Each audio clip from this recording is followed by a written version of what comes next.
Hey, I'm here at NAIFA, the National Association of Insurance and Financial Advisors. I'm about to jump on stage in a matter of minutes. I'm going through my routine in a private breakout room, right? I'm doing jumping jacks. I'm getting excited. I'm getting focused. But what I keep thinking about over and over again is when I grew up, my dad's been in business 32 years. I grew up around the insurance industry. I heard the word NAIFA for the last 20-something years at least. And along the way, I would go to early in the industry, I would go to little local NAIFA chapters in Springfield, Missouri. And I'm about to share this live on stage, but when they first called and said, Cody, we've selected you to be our headline keynote speaker for Apex, our national conference. They have 20,000 members, hundreds in the other room. They said, we want you to open up our event in August here at the Biltmore Hotel in Phoenix. And the truth is, when they shared that, and I'm gonna try to keep my emotions when I share some of this on stage, dude, I hung up the phone, and before I could even tell anybody, I was just sitting there by myself, reminiscing, thinking about how it was always a dream to speak here. And now it's about to happen, and you're about to get to see it and share in that dream. So I share that because over these last 6 to 12 years, we've been doing everything we possibly can to help the industry, to connect the industry, to provide value, and to get on cool big stages like this. So whatever you want in life, I guarantee you can have it. And my talk that you're about to watch is about how you can go to another level. Cody Askins! Let's go, baby, let's go.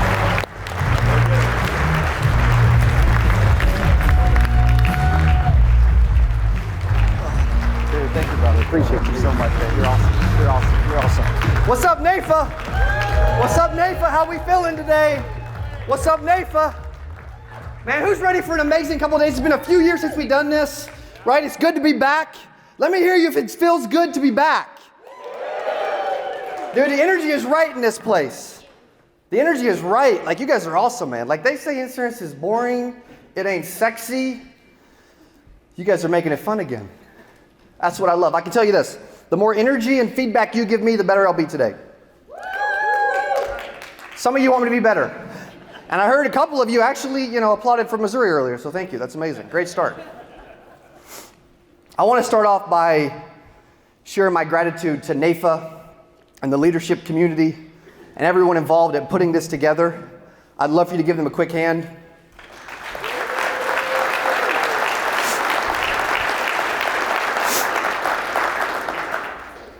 It's kind of funny. I'm 32. I've technically been in the insurance industry 32 years. My dad has been in the industry 32 years. I grew up in the insurance industry. Who else grew up in the insurance industry? Let me see you. Okay, actually a decent amount. That's surprising. But we didn't go to school and career day and be like, you know what, dude, I gotta sell insurance, man. Give me some of that insurance. I gotta do that. But I remember as a kid, hearing my dad talk about NAIFA and what they were doing, how they're giving back, and they're protecting the industry, and they're bringing people together, and they're creating a network. And I remember along the way saying, you know what? When I get in the insurance business, I'm gonna go to a local chapter and check this thing out, which I did in Springfield, Missouri. I'll share my story in just a second, but I got started in the industry at 19 as an intern. But it's interesting to go to local chapters, to share and help the insurance industry, and I'm gonna share my story again, and hear about NAIFA, and go see it, and hear about all of you, and hear the expansion, hear what's going on, and to hear about it from my father. And I remember getting a call probably, whatever it was, Mark, I don't know, 6, 7, 8 months ago, something like that. And I got a call, and NAIFA said, Cody, we would like for you to be one of our headline keynote speakers and open up at Apex in August. I'm not an emotional dude. I do not get very emotional very often. But I hung up the phone. Before I reached out to my wife, I just sat there.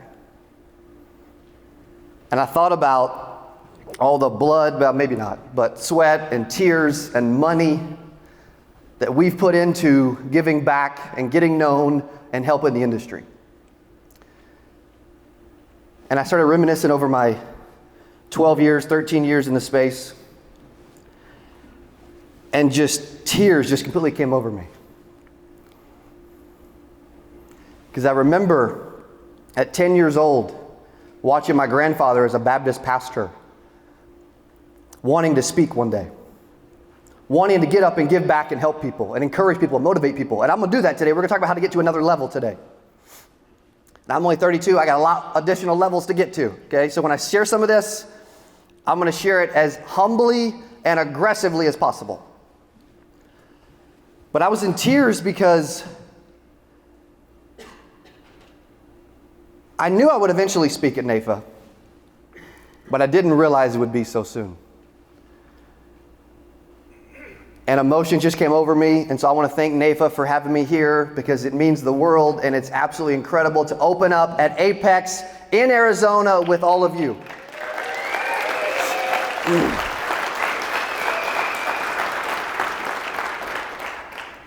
Also, who has no clue who I am? And be honest, okay? Good, but not good, right? Good, but not good. I need to do a better job of promoting. However, good because it's a new audience. My story starts like this. I grew up in Wynn, Arkansas. Who's from Arkansas? Anybody from Arkansas? Nope, nobody. Couple Missouri, no Arkansas. Who's from Arizona? A little bit of Arizona, okay. I bet there's a lot of Texas, if I had to guess. We'll see. And I grew up in a 700 square foot house when my father just started in the insurance industry. He was working for Reliable Life. He was running a debit route, which some of you, who knows what a debit route is, where you're going out, you're literally selling door to door with no leads, and you're collecting the premiums every single month. Who wants to go back to that? Yeah, me neither, which I didn't have to, thankfully. But what's interesting about that is my dad got out and started selling cold door knocking and collecting premiums, and he sold 465 life insurance policies his first year. His motto when I was growing up was, Cody, never let anyone out hustle you. I'm playing sports, playing basketball, playing baseball, playing football. Cody, never let anyone out hustle you. Again, at 10, watching my grandfather as a Baptist pastor all my life growing up. He was a Baptist pastor for 40-something years. There was a point at 10 years old where I'm like, man, I don't know what I'm going to do with my life. I don't know what I want to do, but I know I want it to include some of that. I just knew at an early age. Some of you knew at an early age the stuff that you were going to accomplish. If you ever studied the most successful people on the planet, they knew at an early age they were going to do something big, didn't they? A lot of them did, and they proclaimed it, and they wrote it down. Steve Harvey as an example. I was listening to some Steve Harvey this morning. Who likes a little Steve Harvey? Steve Harvey, and you guys can, you can dance, you can scream, you can yell, you can raise your hand, whatever you want to do, okay? It's all welcome here. It's a bunch of insurance agents, man. Like if we can get excited here, we'll never get excited in the field. Is that true or is that true? What was I even talking about? Steve Harvey, thank you. See, I'm going to need this a couple times today. Steve Harvey, at 10 years old, he went up in front of his class. And he told his teacher, he said, she was having all the students come up and share. What are you going to do when you grow up? And each person would come up, man, I want to be a firefighter. I want to be an astronaut. I want to be a president. I want to be a police officer. I want to be a teacher, whatever. Steve Harvey comes up, head down, no confidence, and he didn't know if he wanted to say it. You ever been in that moment you were like, I don't know if I want to say what I'm thinking. He says, I want to be on TV. But he stuttered and said it probably wrong. And the teacher said, dude, you can't even, Steve, you can't even say the sentence correctly. How do you think you're going to be on TV when you grow up? Dude, I don't see too many people more on TV than Steve Harvey. What's funny about that story is he actually mails a TV, a big old flat screen TV, to that teacher every year at Christmas. He knew it early though. He knew it early and he stuck with it. At 16, I was supposed to go to work at a little Apple Market grocery store in Rogersville, Missouri. A couple miles down the road. I'm supposed to work from 4 to 10 o'clock part-time, getting groceries out of the parking lot and checking people out and mopping the floors at 10 o'clock at night. And it's about 3:30 in the afternoon on Saturday, and I do not feel well. I actually start throwing up, and I don't want to go to work. We've all been there, right? Where you're like, dude, there's days, I'm not saying this will fly nowadays, but this is the world I lived in growing up. I go to my dad, I'm like, hey dad, I'm throwing up, I don't feel well, I'm not gonna go to work today. Like I don't got it today, man. Some of us, we wake up and we're like, some days I don't got it. It was one of those days for me. I went to him and said, hey, I'm not going to work, man. I'm throwing up. Like, I don't feel well. Like, I can show you the puke if you want, whatever. And he said, you do whatever you want to do, but you know what I would do. That's the example of a leader that I grew up with. So guess what? I went to work. Probably puked in the bathroom the whole night, but I showed up and I worked. I'm not saying that's acceptable in 2022, but what I'm saying is, step one of success is showing up, is it not? If we don't show up, nothing good will happen, right? I remember on a Saturday, in my first year, driving a couple hours on a Saturday morning. I didn't want to go to this specific house on a Saturday morning. I had to leave at like 6:30, and we had another agent with me. And I didn't really want to go because it was Saturday. Like, you're supposed to sleep in. You're not supposed to work. You're supposed to relax. You know what I mean? That's what society tells us, right? And so I'm like, you know what? It's a couple hours away. I'm going to do the brilliant thing. I'm going to call ahead.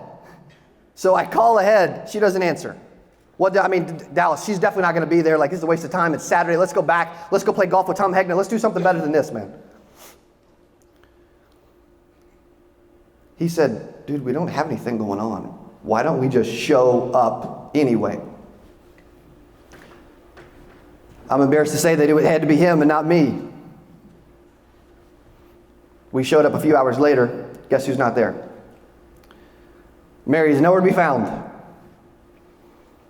We've all had a few of those days, right? This gentleman in the front's like, yep, I feel you. We get there 15 minutes early, we wait. She gets there about 15 minutes late. And she pulls in and she had totally forgot. What's interesting about that is, in my first year, that was one of the bigger sales that I ever had, and we spent 3 hours there and walked out with about $750 a month worth of life insurance. But I almost didn't go.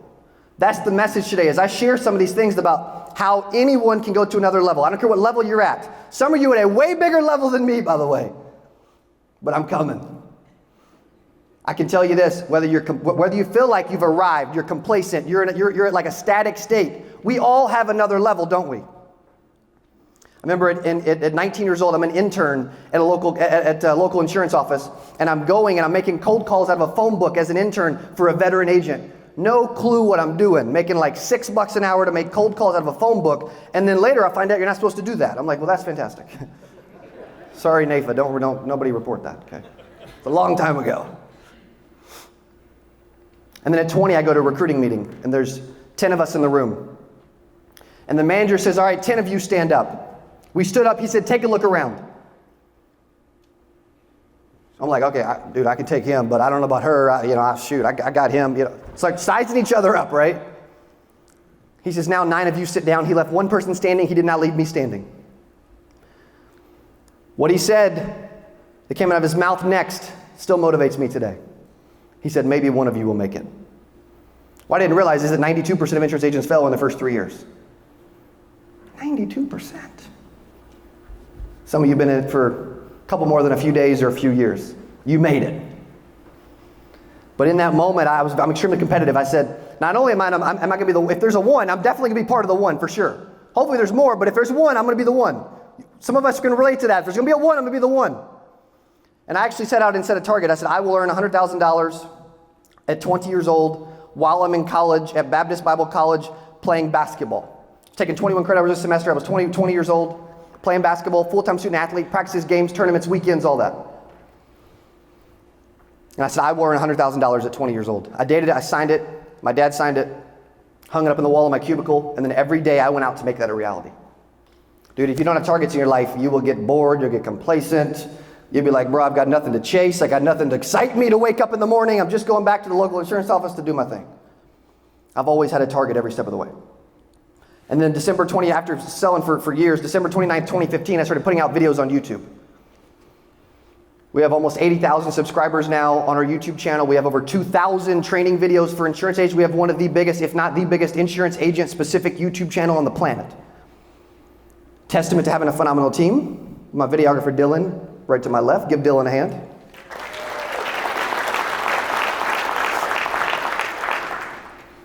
And I didn't know what I was doing. First couple of years, I didn't have a plan. I was just putting out content. I'm like, I don't know what's going to happen, but I'm just going to I'm going to share what I know.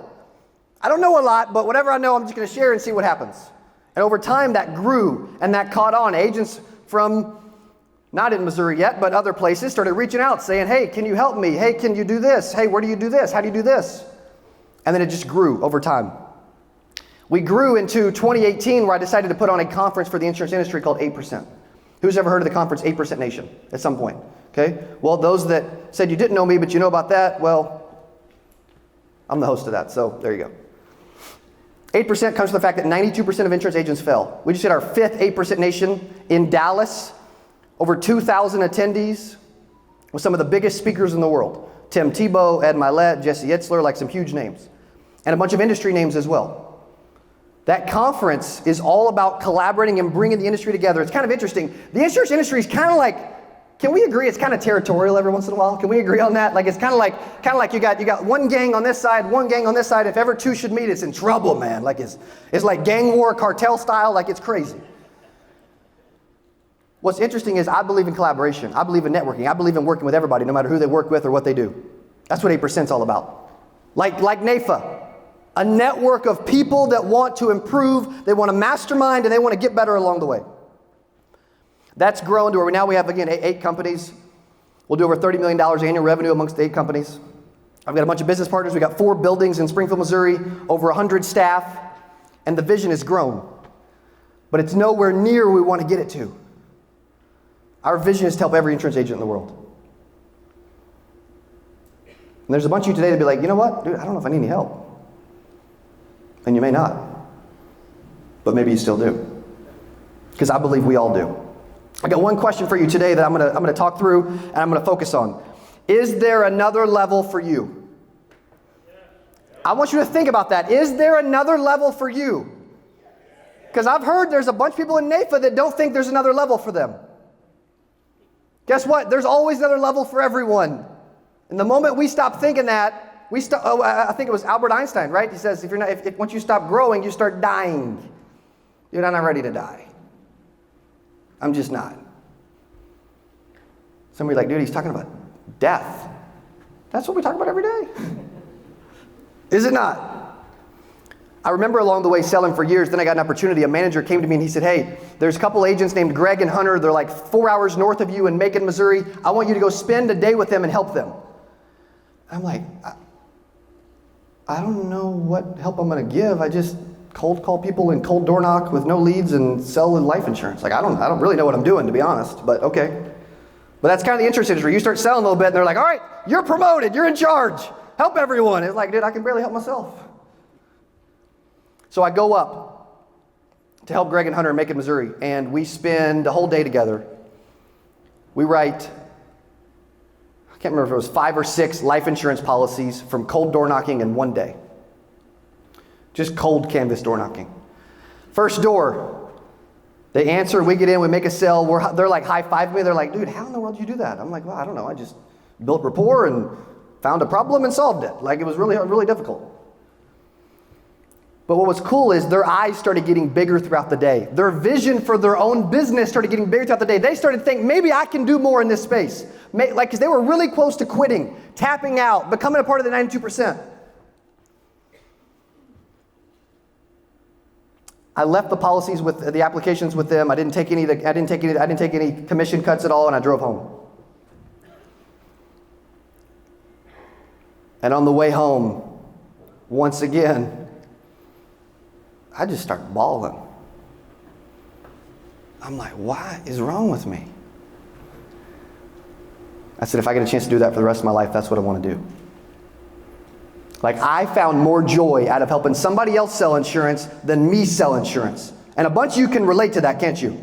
Like, you find more joy and excitement in helping someone else make money than you personally making money. Because guess what? Helping other people make money, hello, you'll start to make some money. True or true? So question, is there another level for you? We're going to find out as we go through 8 ways to go to another level. Number 1, bless others.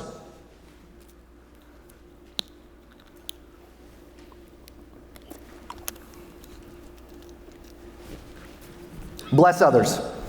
My parents went to a family reunion in Little Rock, Arkansas. I think is where it was. No, but I did hear Arkansas. You were, dude. Where'd you just arrive or what, man? Welcome. Actually, I'm from Arkansas. I love it. I don't go back that much, but hey, that's where I was from. And they're at this family reunion, and I don't know, it's like a step cousin or who knows, right? I don't know. She comes up to my dad, and she's like, "Do you realize that there's a high school in Independence, Mississippi that's playing Cody's videos in the gym to all their kids?" He's like, "Wait, what are you talking about, man? I don't understand."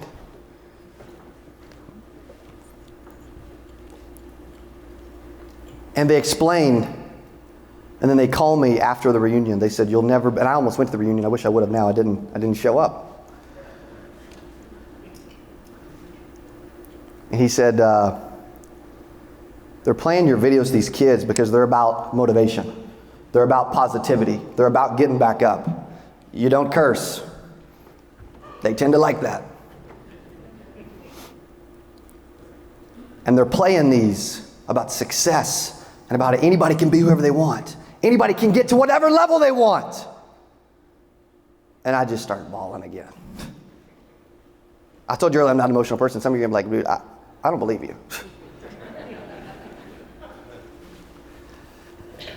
And I'm like, I didn't think it was true because I didn't think our videos could help a bunch of kids. But one of my dreams that I write down is that one day I will help a bunch of kids.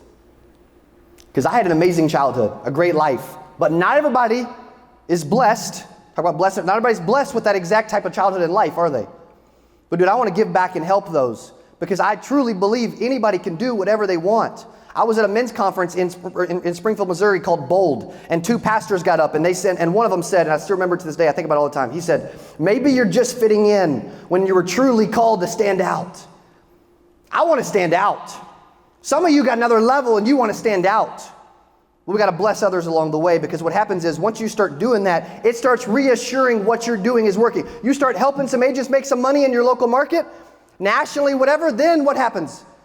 Dude, it starts to make you think, man, dude, it starts to like challenge you and wake you up and say, I got another level. I can do more and I need to focus on helping others.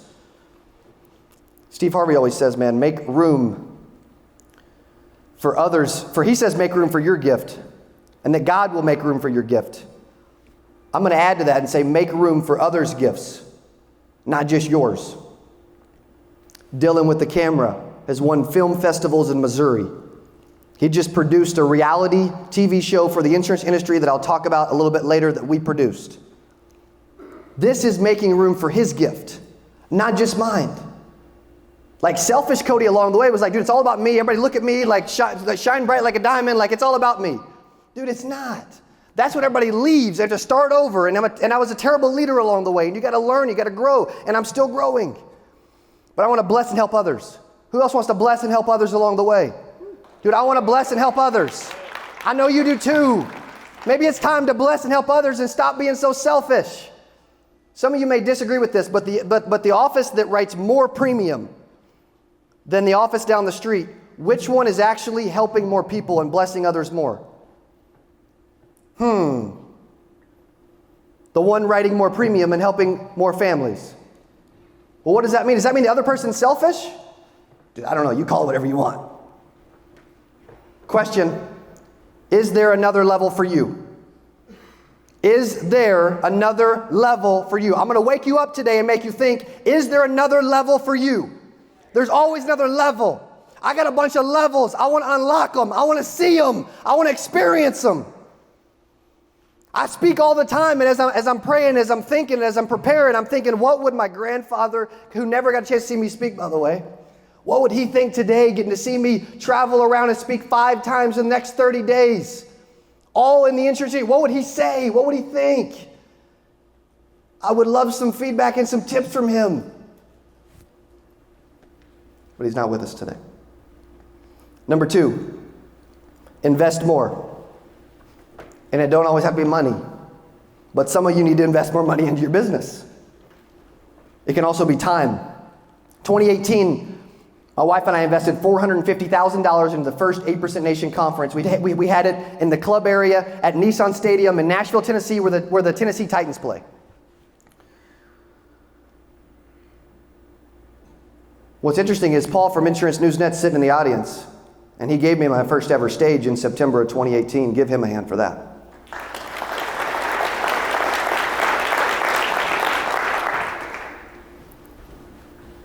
And when we invested that money, we had no clue if we'd get it back. And we lost like $250,000 on the first event.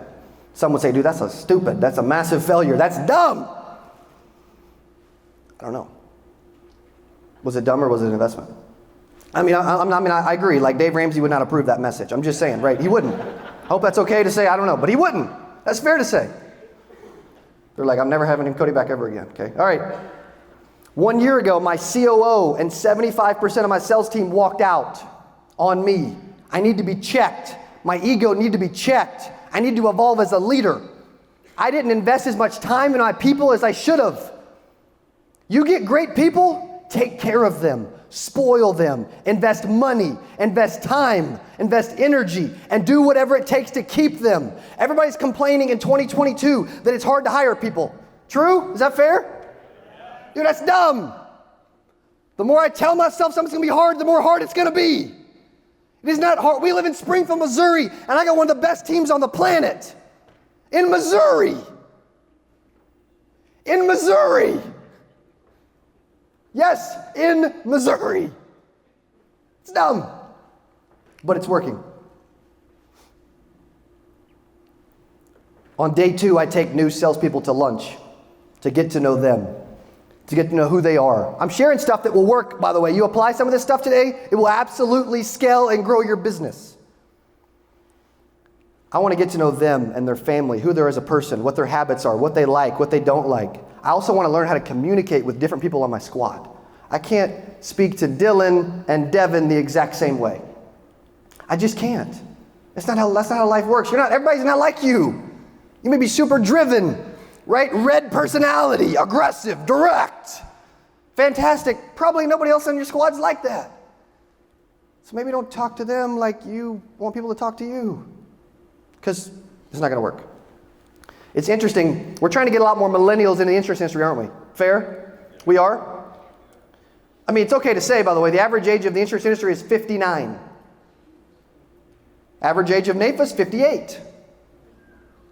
We need some new blood in the space at some point, don't we? Is that fair to say? We do, but we've got to be willing to go out and help those see the opportunity. We get so many people join the insurance industry because of our YouTube channel. Anybody goes and search anything related to insurance on YouTube, they will find us, and it won't take long. But that's just because Dylan's amazing, and we got 2,200 videos, and I used to be terrible on video, and I've gotten a little bit better along the way, which is fantastic. But it's interesting because millennials will invest $46,000 a year in college. They will hate it. They won't even like their professors. They won't show up. They won't go fair, right? They won't go. They're like, I don't like this. This is terrible. They'll sleep in. They'll get wasted. Like, they'll go to a terrible college. Like, if you're going to go to a college, invest much money, at least go to flipping Harvard or go network with some future billionaires or something, right? And I'm not saying college is bad, but what I'm saying is, if someone will invest $46,000 a year in college, at least they can do is invest $46,000 into their business. Is that fair enough? I was working with an agency owner recently because I work with a lot of agency owners that make between $250,000 and $1 million a year. And they're struggling to scale and grow. A lot of them. And there's probably a few of you in that room that fit that criteria. And we were having like a little private sit down in my office. He said, man, I'm struggling to find we were talking about his business and his recruiting, and he wanted to recruit agents and attract people to his team. But he's like, dude, I don't have the money, I don't have the cash. I need more money to invest and to recruit. I need to recruit, I want to recruit, I need more people. I'm struggling, I'm stifled, I've leveled off. But if we're not going forward, we're probably eventually going backwards. He said, I just don't know what to do. I said, let me get personal. Let me ask you, is it okay if I get personal and ask you some questions? Is that cool, right? And I'm not going to do that to you right now, but this is what I did to him, okay? I said, well, where do you live? What do you drive? What do you do? Oh, he lit up. He's like, dude, I just bought this brand new Jeep. I've been thinking about jets. I'll explain later. A Jeep, brand new Jeep. Now I'm getting you thinking bigger. Jets, maybe over Jeeps, right? Jets over Jeeps all day. He's like, I just bought a brand new Jeep. And I love it. It's incredible. It's fantastic. I'm like, dude, good for you, man. High five. Fantastic. Way to go. How much was it? $45,000. Great. Okay, cool. Dude, you deserve a nice new Jeep. Who cares? That's cool.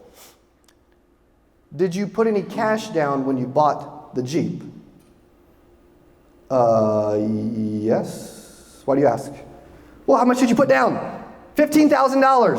So you owe 30. Oh, yes. Okay, cool. The problem is you can't find money to build your business, but you put $15,000 into a vehicle. That's dumb. Talk about getting to another level. Could that 15 grand help him get to another level? Yes or yes? But he put it into a Jeep. Dude, as soon as we could, when the real estate prices went crazy, we refinanced our home again. Why wouldn't I take the capital out and infuse it into my company? I'm not saying this is like how you're taught as a kid or by your teachers, your professors, right? Or like the local people in your community, but it's what I believe in because it works for me. Because I believe in me. I believe in what I can do with the capital and the cash and where this thing is going. So I got a question for you. What do you think the question is? Is there another level for you? Is there another level for you? Let me hear you, NAIFA. Is there another level for you? Now you're awake. The dude in the back's really awake. Dude, I love him, man. Give him a hand. Come on now. Dude, if you cannot get excited here, you will not get excited to go see Betty in a trailer. That's just the truth. But you're like, dude, I'm a financial advisor, I'm a prestigious agent, I don't do that. Dude, you do whatever you want, okay? But I'm just saying, you should get way more excited here with fellow colleagues who want to win, who want to network, who want to mastermind, who want to get to another level. Number 3, never stop learning. Never stop learning. In 2019, I had an opportunity to go to a mastermind with a couple billionaires. And it was $50,000. I'm like, oh crap. And $50,000 in 2019 was a lot more to me than it is today. Either way, it's a lot of money, right? I'm not saying it's not. But it was a lot. But I thought about it. I said, man, will I learn something that I can use to make more than 50 grand? I'm 32, over the course of the rest of my life? And the answer was yes. So I invested and I went to the mastermind. And it solved certain problems in my business because I committed to never stop learning. In 2021, we created a Power Players Mastermind for insurance agency owners. Again, Power Player Mastermind. We limit it to 100 members. We do monthly Zooms. It's all about like agency building and recruiting and staffing and operations. And I bring big time speakers in to educate and help. We also take 2 trips a year. This past year, we went to Naples, Florida for our domestic event. We had Michael Jordan's trainer as one of the speakers. We had a huge mega yacht and all this stuff, right? And then the international trip, because again, we take 2 trips a year, was in Puerto Rico. And we had a couple big time speakers and we chartered 4 helicopters to dinner together. I see some smiles now. We start talking about chartering helicopters to dinner. Some of you are like, dude, you lit up. Okay, you lit up, and you should. Why are we doing that? Because we want to expand the vision of those agency owners that are in that mastermind, those executives, those managers, those agency owners, those agents, those advisors. We want to help them get to another level, and we can do that by learning from one another, can't we? Dude, that's what NAIFA, that's what I love about NAIFA. NAIFA is a network. Like everybody describes NAIFA differently. Dude, NAIFA is a network. There's some, like I heard about some of the money you guys are making in the room last night at the little sponsor social or whatever we were at, man. I was like, dang, that's the room to be in. And when you're making a lot, people just tend to tell you, right? Never stop learning. What are you reading? What are you putting in your brain? Are you waking up and letting other people piss in your Cheerios? What are you thinking about? Are you waking up? Most people do this. Tell me if I'm wrong. Most people wake up, okay, we wake up. What's the next thing? We grab our phone. Fair? We grab our phone and we start scrolling on social media. Devin's got my phone back out on my phone, but I don't need it, okay? Start scrolling on social media, right? Yes? Good. The no is good. Okay, that's good. I recently turned off all the notifications on YouTube, Instagram, Facebook, everything else, because I couldn't ever be present and focused. And I'm not saying you should turn my social media notifications off, but that's okay. There you go, schedule them. There you go, that's great. I love that. But I got to where I was waking up and reading, like, oh, this person died, there's a tornado here, you know, this person's complaining about this person loves you, oh, this person hates you, right? My pastor told me if anybody ever makes you a god, they'll make you a devil. They just will. And I was waking up and I was putting all this garbage and trash and negativity into my brain to start my day. And then I wondered why I was whiny and complaining and making excuses and being negative, because this is what I was putting in, it was coming out. What you put in here will come out here. We talk about never stop learning. Maybe there's a few things along the way that we can stop putting in here that will help us be more productive here. Fair enough? Albert Einstein once said, I said it earlier, but I want to read a little bit more. When you stop learning, you start what? Has some of us stopped learning? Because you'll start dying. The brain is like a muscle. The more it is used, the stronger it gets. And people better use it to learn new skills, to adapt themselves to what's coming their way. I got a question for you. What's the question? You picking up what I'm putting down? You guys getting used to this? What's the question again? Help me out. You guys speak for a second while I drink some water, okay? Thank you, some of you.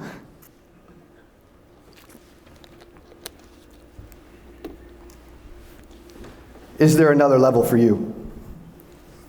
Number 4 is grab attention. I want you to think reach. I want you to think omnipresence. It's interesting in marketing and promotion and advertising. Once you think, like say you're doing a local seminar or an event or something in your community, or like a community event or something specifically in your city, and you think that you've promoted it really hard. You've done everything you possibly can. Everyone knows about it. You've done a bazillion texts and calls and emails. And you promoted it really hard. Everybody knows, right? Dude, I've probably spent $10 million plus for a bunch of you to know me and a bunch of you don't. When you're promoting something, the barometer is when you do it and you think you've tapped it out, like you've done it all you can, you've tapped it out, you can't do any more, do 50% more.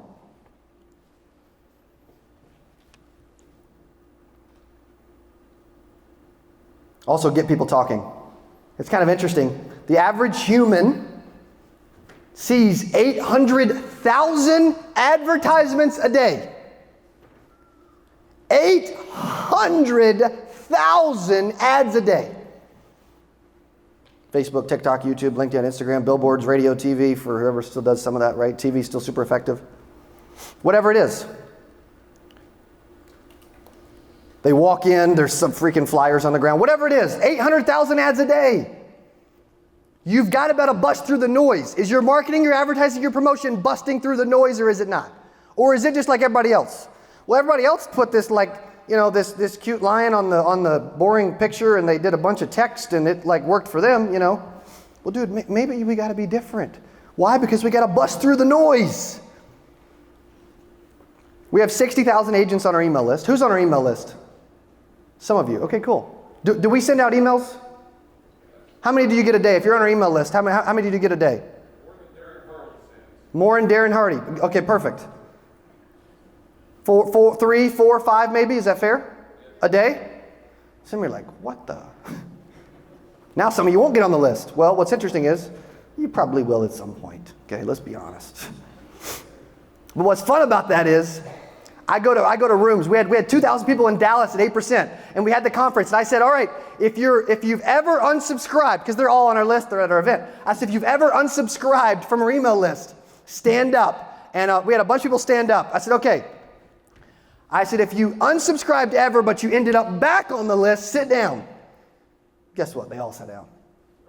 Stop worrying about people unsubscribing. They're going to unsubscribe. They're not going to work with you anyway. You got to bust through the noise. 800,000 ads a day. I get so many flipping emails. If I send you one, you'll never even know. It's like throwing a pebble in the ocean, man. It doesn't work. This year back in April, we rolled out a Ultimate Agent reality show. Who's heard of the Ultimate Agent? Okay, help me out. Some of you, okay? Some. Dude, not enough. Okay, I hear somebody in the back. Okay, good. Not enough. Here's what the Ultimate Agent is. We had thousands of agents register for this contest called the Ultimate Agent. We chose 5 on a Zoom, on a live selection show. We flew them to Springfield, Missouri. That's not the cool part yet. I get it, okay? We flew them to Springfield, Missouri. We put them on a private jet. We flew them to an undisclosed secret location. While we're at the location, we lived in a mansion with them for a week. We gave them hundreds of leads. We brought in mentors, coaches, and trainers from around the industry to help them. We put a microphone on them all day, a camera right in their face, and a GoPro in their car. And we had challenges every day. We actually got rid of people every single night with eliminations. And at the end of the 5 days, we crowned someone the Ultimate Agent, and they won $121,000 in cash and prizes. And it's actually better produced than a lot of the crap you're watching right now. So you can go to our YouTube channel, Cody Askins, check it out. Who kind of likes that concept, that idea? That's pretty unique, right? How many real estate TV shows are there? Dude, there's so flipping many. Flip this, flop that. Like, there's just so many stuff everywhere. How many of you seen for insurance? 0. Which is why we did it. It's on our YouTube channel at Cody Askins. We're actually submitting it to streaming services to eventually get it on like a Hulu or a Netflix or a YouTube TV or a Paramount Plus or a HBO Max or an Apple TV or whatever. I'm showing that I watch too much TV. Okay, that's what I'm showing. But we're going to get that submitted. Dylan, our other videographer, Keith, and a bunch of our team helped deliver that show, The Ultimate Agent. And what's interesting is it is actually better produced and turned out way better than the bunch of the crap that they're already putting on these streaming services right now anyway. So I'd encourage you to go check that out. That's how you grab attention, because nobody else is doing that in this space. Another question. Is there another level for you? We're talking about another level. I actually ran out to Oh the Larceny. Another level was my song as I'm running out. Did anybody catch that I was playing another level as I ran out? And now I'm talking about another level. It all matters. Number 5, have fun. Insurance does not have to be so flippin' boring. It just doesn't, man. Have some fun. We're actually in the process of rolling out an Ultimate Agent tour. Now, how that one's going to work, speaking of jets earlier, we're going to do 5 events in 5 different cities.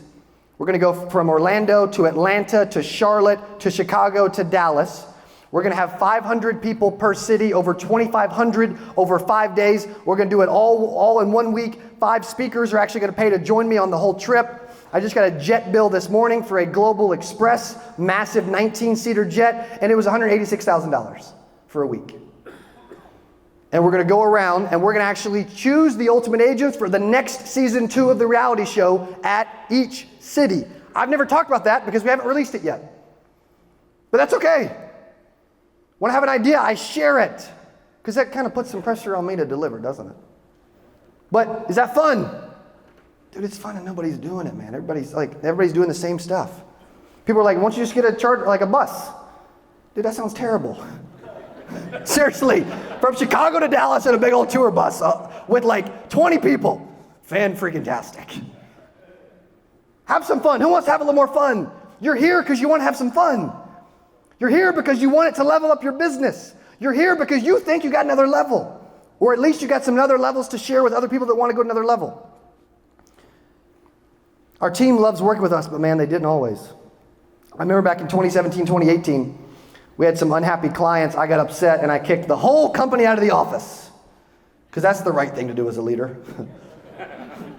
Stupid. What's funny is I kick everybody out, then the phone rings. Ring, ring, ring. I'm like, who's going to answer that? Well, crap, I just kicked everyone out of the office. I guess it's me. Dude, that's a terrible leader. We call my wife the CHO, the Chief Happy Officer, because she's always doing special, fun, happy stuff for our team.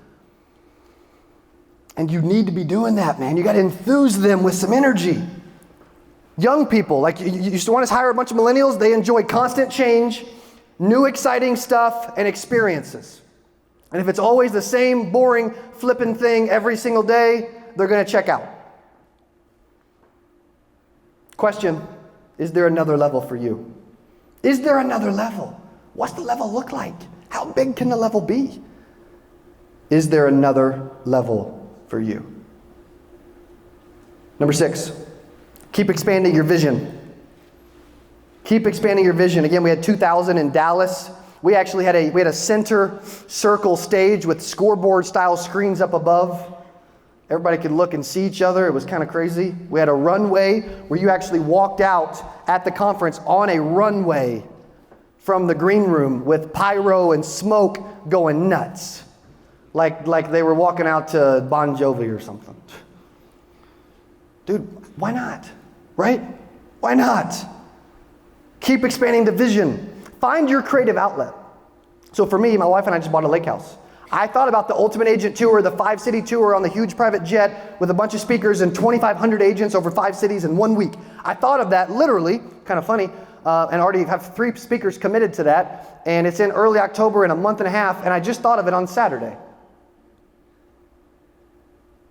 But a lot of people are like, well, hang on, let's think about the details and let's look at the budget and let's, you know what I mean? Let's do this. Let's make sure our ducks are in a row and we cross our T's and cross our I's, dot them, whatever we do.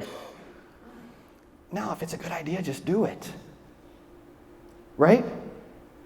That'll help expanding the vision to you, to people around you, and to your team. Is your vision growing, and are you sharing your vision? Do everyone around you know what your vision is? Because if they don't, you either don't have one, or you just choose not to share it. What's your vision? What do you want to happen? Where are you going? Who are you taking with you? Can I come? Unless it's really small, don't bring me. I'll get bored. I just will. I'll get bored. Can anybody tell? I'm like, I got to entertain myself up here. I get bored. Is there another level for you? Is there another level for you? I love that we got 4 water bottles up here too, man. I was really about to get hydrated. We'll save them for some other speakers too. Is there another level for you? Is there? What do you want? Where are you going? What will you do to get there? Will you do whatever it takes? Who will you bring? How much money will you spend? How serious are you? How passionate are you at making it a reality? Is there another level for you? Number 7, share ideas as you are building them. I'm sharing ideas today as I'm building them, aren't I? I think of an idea, and the first thing I do is I put it out on social media to get some feedback. This also starts a fire in me to start thinking through, if it was possible, how would it be possible? I believe in committing first and figuring the rest out later. Like, we're doing it. I don't know how, but it's happening. Commit first, figure the rest out later. Here's one thing I say a lot. I may write a book about it. I don't know. Details delay. Now, for personalities that you're like that type of personality that wants to know everything before you do anything, you're going to hate this. My bad. Okay, it's all right. We'll be friends later. Details delay. When I'm going to do something big, who cares what the steps are? Who cares how much it costs? If it's the right thing to do, we do it.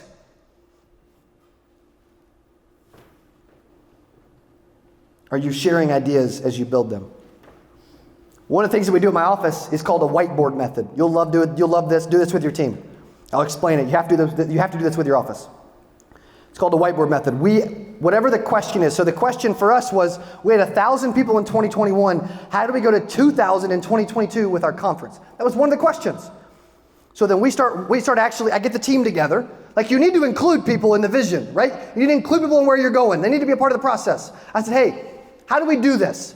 No answers are bad.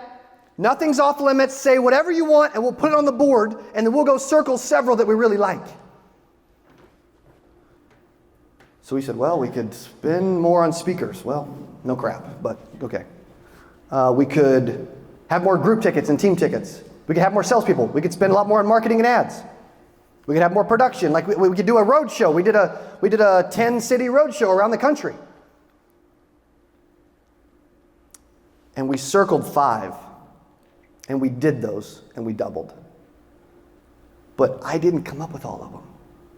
The team did. Like if all decisions stop at you, and they never trickle down, you never delegate, or you don't delegate because you just don't trust the person you're delegating to, you need to just fire them and move on, to be honest. But if it always stops with you, and you've got to know everything and do everything, and make all the decisions, then you'll never grow.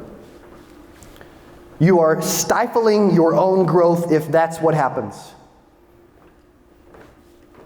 I got a question. I'm only asking a few more times because I don't have that much time left. Is there another level for you? Did I believe there's another level? I believe no matter where you're at in your business right now, there's another level, and it's time to go get it. Number 8, and my final point, attract talent. John Maxwell writes a book, Developing the Leaders Around You. Chapter 1, page 4 of Developing Leaders Around You with John Maxwell. He says in that book, he says that he took over Skyline Wesleyan Church in San Diego, California in 1981. But from 1969 to 1981, that church averaged 1,000 members per week. And he got the team together. He called a staff meeting. He said, okay, we're all going to talk. We're going to get together. He get everybody together. And he said, I don't know if you're the team to get us from 1,000 to 2,000, but we're going to 2,000. He's like, hello, this is where we're going. This is the vision. And I don't know if you're going to make the trip. I hope you are. But this is the vision. From 1981 to 1995, he grew from 1,000 members a week to 4,000. And the team had to change. And he had that staff meeting 4 different times over the course of a decade. And he shared, we're at 2,000, we're going to 3. I don't know if you're the people to get us there, but we'll find out. The vision. He shared it. Then he had it again. Hey, we're at 3,000, we're going to 4. I don't know if you're the people to get us to 4, but that's where we're going. But they knew where they were going. Everybody knew. He says in that book, then organization's growth potential. Listen to this. Write this down. This is extremely, out of everything I've said, this may be the most important thing. Even if it's not, it makes you think it is. An organization's growth potential is directly related to its personnel potential. If we ever level off, I'm either holding us back or somebody else is. Which means I've got to get out of the way and get better, or I've got to get better people. But we're going there. So we've got amazing people. Again, Devin is on our sales team in the back. Unbelievable dude. He did sales for Red Bull. Dylan's won film festivals. Alex, our social media manager, worked for Bass Pro Shops and Johnny Morris. Dude, sorry Johnny Morris and Bass Pro, but Alex is on Cody Askins and 8% Nation now. And guess where she loves working more? What do you think? I mean, flipping corporate America where she's got to ask 42,000 people before she can say anything on Facebook or post a picture? Like she has to get everything approved for days before she posts anything. Dude, that's dumb. Get it out there.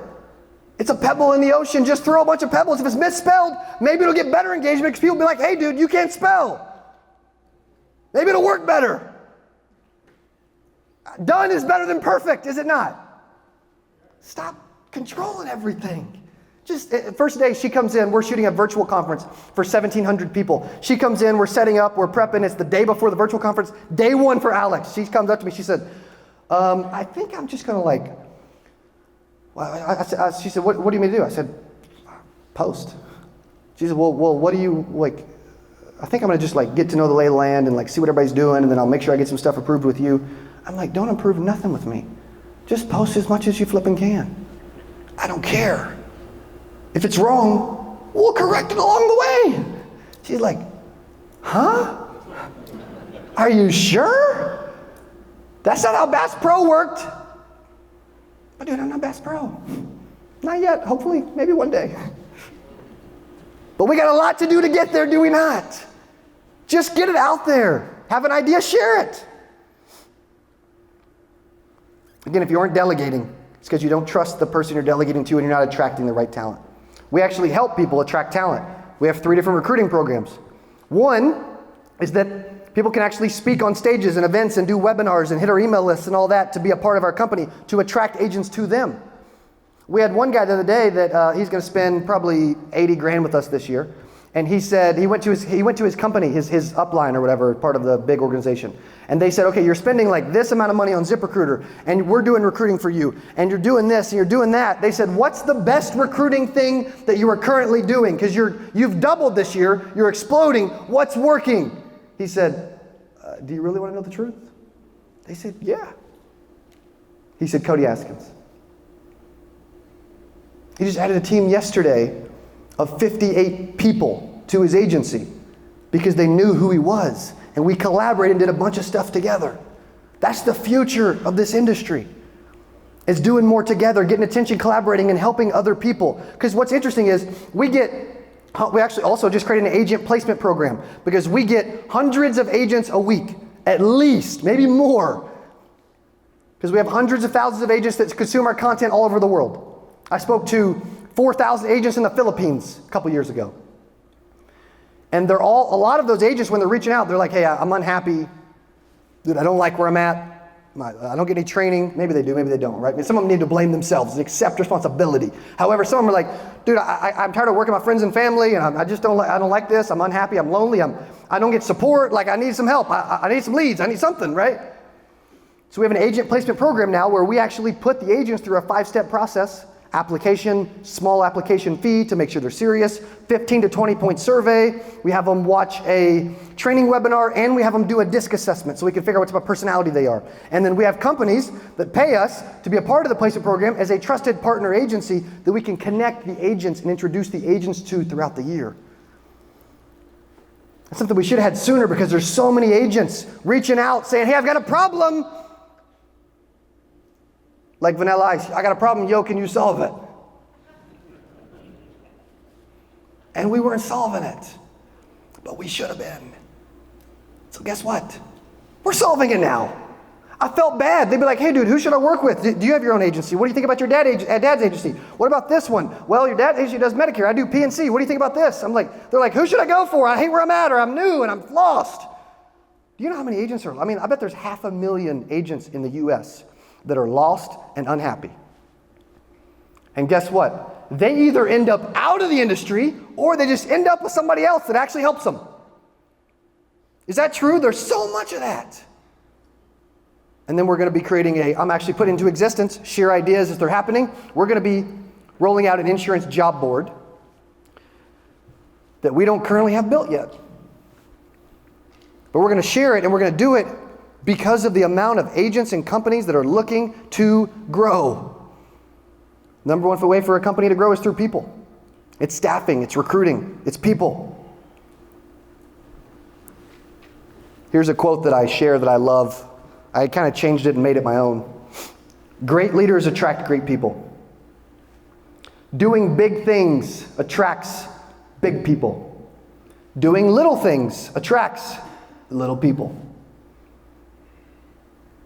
And little people usually cause problems.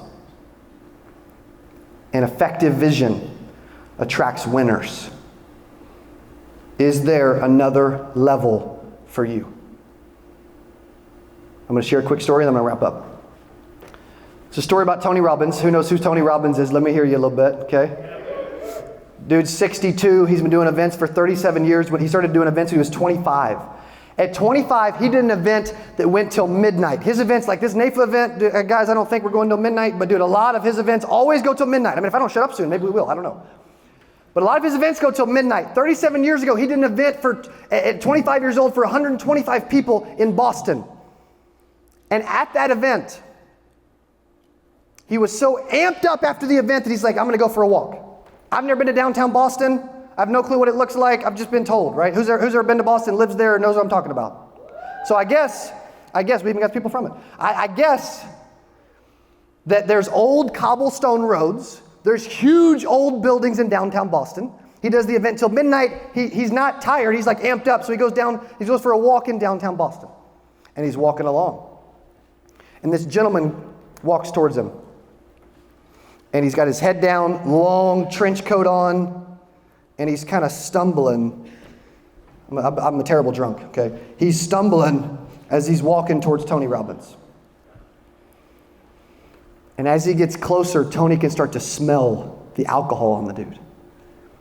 And the guy stops Tony. Again, Tony's a big guy, but it's 12:30, 1 o'clock, downtown Boston. What would you do? I don't know. Also, too, the gentleman looks at him and stops Tony and says, Sir, can you spare a quarter? Do you have a quarter? I would really like a quarter. Now, I don't know what you do, because there's always that moral dilemma. Should I give? Should I not give? True, right? Should I give? Should I not give? Well, what are they going to do with the money? Are they going to do it on alcohol or drugs? Or what are they going to do? I don't know. Tony says it's up to him to give. It's up to them to do whatever they want. He just gives. He does the right thing, and then they will take care of the rest. God will take care of the rest. He just gives. So he looks at the guy and says, are you sure that you only want a quarter? Yeah, I just need a quarter. Can you just spare a quarter? I would just love a quarter, just one quarter. He says, okay. Pulls his wallet out. Opens up his wallet. He's got hundreds of dollars in his wallet. And he starts looking around and digging through his wallet, digging through the hundreds of dollars in the wallet, looking for a quarter. And he stops again as he's looking, says, sir, are you sure that you only want a quarter? Hello? Yeah, I just need a quarter. I just want a quarter. Can you just spare a quarter? Just one quarter.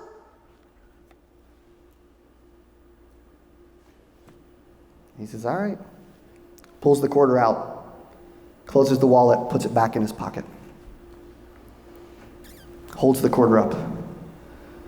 And as he's holding the quarter up, the guy's looking. He's looking at the quarter. He's looking at the wallet. He's looking at Tony. He's looking at the quarter. He's looking at the wallet with all the cash, but there's the quarter. Tony's holding the quarter. He says, sir, life will give you whatever you ask of it. Takes the quarter, says, you're weird, and runs off. The moral of the story is, life will give you whatever you ask of it. Life will give me whatever I ask of it. Is there another level for you? Are you playing with quarters? You're like, bro, I got a bunch of money. I'm not playing with quarters. But maybe compared to where you could go, you're playing with quarters. Maybe compared to where you want to be, maybe the amount of people you could give back to, you can do more with more money, can you not? Even if you gave it all away, at least you have more and gave it than didn't have it and didn't give it. There's another level. I don't know what the level is for you, but I know there's another level. I don't know what the level is for me, but I know I want to find the next gear and the next level, Mark. I want the next level. Who wants the next level? I want to achieve the next level. Stand up if you want another level. Stand up if you're ready for lunch and you want another level too. Stand up if you're like, bro, I want the next level. Say level. Say level. Say level. Say level. Say level. Say level. Say level. Say NAIFA. There's another level for all of NAIFA. Thank you, NAIFA. Let's go find another level.